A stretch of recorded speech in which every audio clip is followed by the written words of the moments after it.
Okay. What else? Hospital, what else?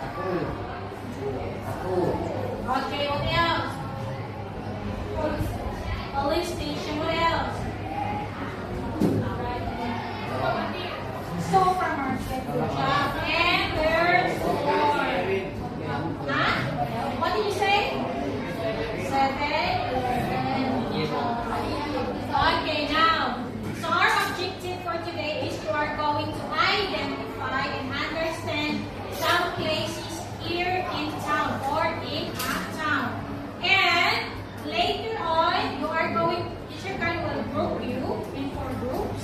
And then you are going to ask your group the question, and then they're going to answer what are the functions of the places in a town. So next we have here, but before that, we're going to review about our lesson last time. Last week, right? We're talking about places in town.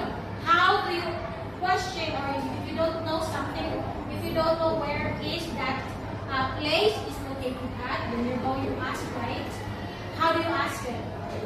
How do you ask a question? Excuse me?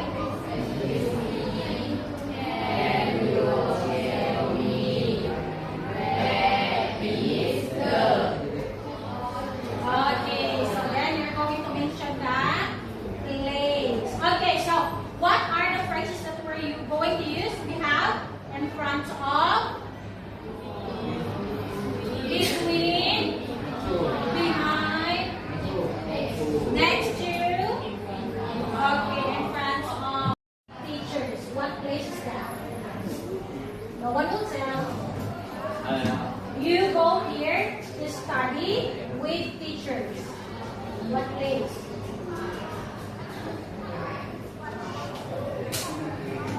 Study with teachers.